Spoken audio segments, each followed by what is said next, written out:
सरस्वती का अर्थ होता है बहाव। यह बहाव केवल पानी का नहीं बल्कि विद्या और कला का भी है। यही वजह है कि इन्हें विद्या और कला की देवी भी कहा जाता है। सरस्वती के द्वारा विज्ञान, संगीत और कविताओं की रचना की गई है।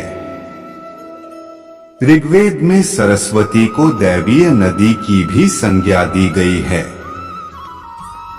साथ ही इन्हें पवित्रता और उर्वरता की देवी भी कहा गया है। सरस्वती को अन्य नामों से भी पुकारा जाता है, जिनमें भागेश्वरी, शत्रुपा, ब्राह्मी, पृथुदर, बकदेवी, बिरज, शारदा आदि प्रमुख हैं।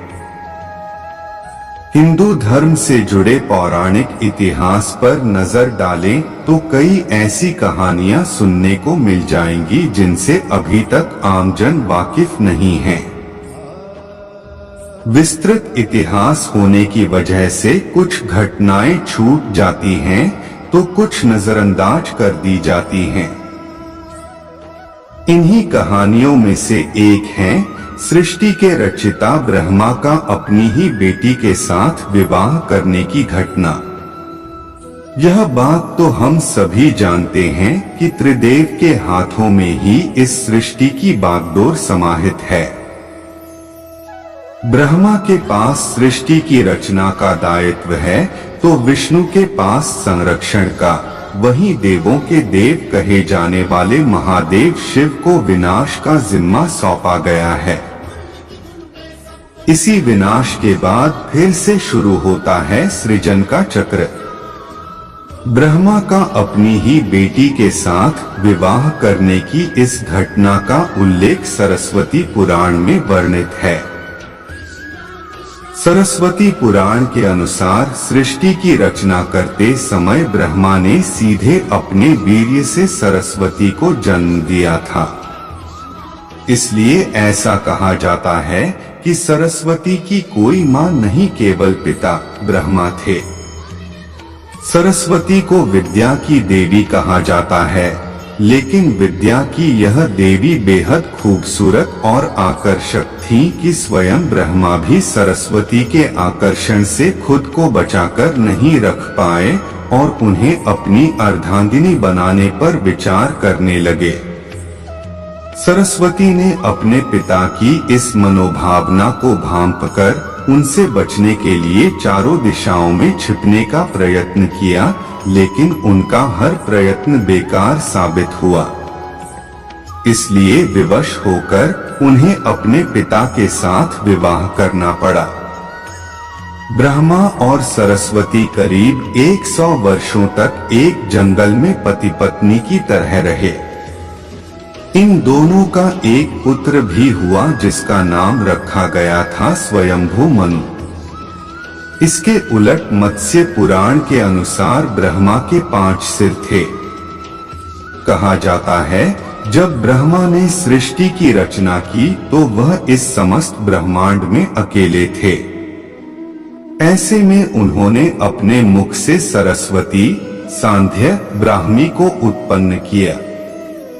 ब्रह्मा अपनी ही बनाई हुई रचना सरस्वती के प्रति आकर्षित होने लगे और लगातार उन पर अपनी दृष्टि डाले रखते थे।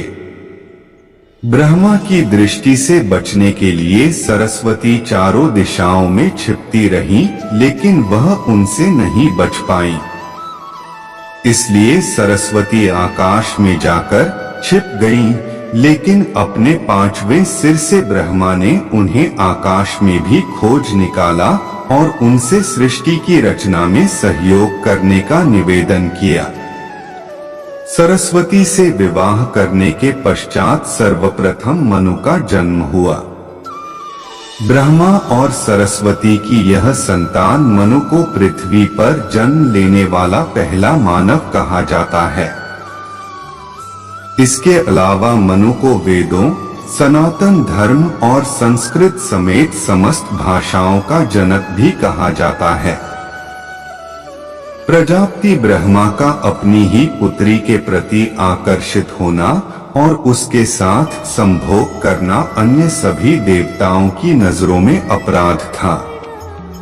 सभी ने मिलकर पापों का सर्वनाश करने वाले शिव से आग्रह किया कि ब्रह्मा ने अपनी पुत्री के लिए यौनाकांक्षाएं रखी, जो कि एक बड़ा पाप है। ब्रह्मा को उनके किए का फल मिलना ही चाहिए। क्रोध में आकर शिव ने उनके 5वें सिर को उनके धड़ से अलग कर दिया था।